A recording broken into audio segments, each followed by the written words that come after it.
Ngiyanibingelela intombi zakithi ihlile eManazareth.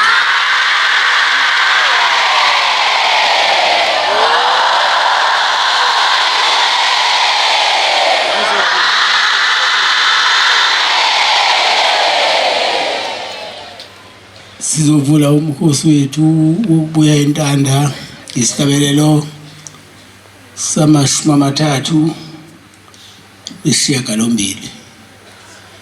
Sizocela u-Anti Maduma asona lesihlabelelo inkosi Mbusisi.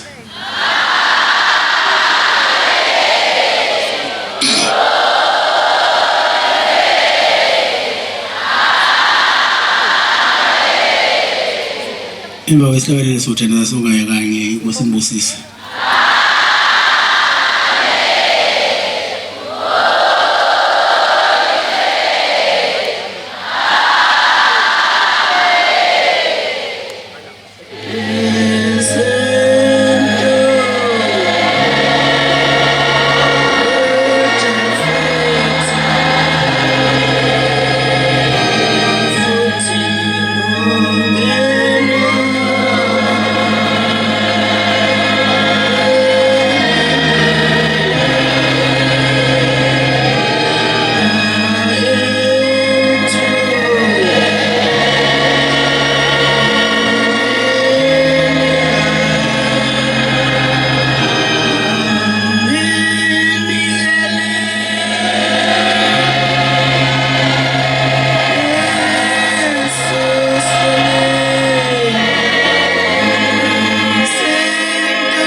Ngiyabonga Nkosi yezulu nomhlaba.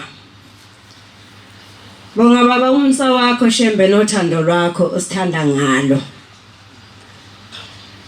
Shembe ongcwele sihambe kahle kakhulu ukuya eNtanda. Ngibonga uthando lwakho osithanda ngalo baba. Alwanele masithi siyabonga akwanele. Nkosi yamakhosi ngabe kuyanela ukuba senza intando yakho. Mawuthi lokhu akakungenzeki nangampela singakwenzi. Mawuthi baba lokhu akakwenzeke ebese siyakwenza. Manje kakwenzeki uNkulunkulu olungileyo kodwa uthando lwakho kithi lukhulu kakhulu alunakulinganiswa nalutho. Uthi ubaba mkhulu sizwa kuthiwa ubaba mkhulu wathi uma khanda lenkatha uthi bantwana abancane sengenze isivumelwana nani esisha. Njalo mhla ka7 ngoJuly senizohamba niye eNtanda niya kosonta khona. Amakhosazana inhloso yethu ukuya eNtanda kusuke kukosonta. Akakukho okunye futhi kusuke kukosonta. Sizwa ukuthi wathi inkosazana nenkosazana izokhanda inkatha yayo. Lenkatha uma seningena esontweni nobani uhlala phezulu kwenkatha yakhe. Uma liphuma isonto lezinkatha nobani uyayifihla inkatha yakhe lapha kwazi khona yena. Uma sekuphindelwa esontweni uzawuthatha inkatha yakho lapho uyazi khona uyohlala phezulu kwayo esontweni. Amakhosazana ubaba mkhulu wayehluphekile kakhulu. Wathi uNkulunkulu ukhathazekeleni kangaka sukhohliwe ukuthi nginawe ngezikhathi zonke. Amakhosazana ngishiso ukuthi sengathi kasiboni ukuthi owayekhanda lolusuku nalenkatha wayehlupheke kangakanani. Indlela esenza ngayo isho njalo ithi asiboni ukuthi wayehlupheke kangakanani. Uthi ke uma ngabe uNkulunkulu semphendulile usuphendulwe lo mthandazo wakhe. Uthi kayikho into enkulu njengalena engininika yona. Amakhosazana kodwa ungathi kasibone ukuthi sinikwe into inkulu into esinikwe yona. Siyahamba siye eNtanda. Sifike lapha eNtanda sisonke, abanye bethu bayasonta kodwa abanye bethu kabasonti. Sithi sisonta ebebehlabelela amagama abo, ebebehleka inhleko, ebebememeza bengayile nasesontweni lapho.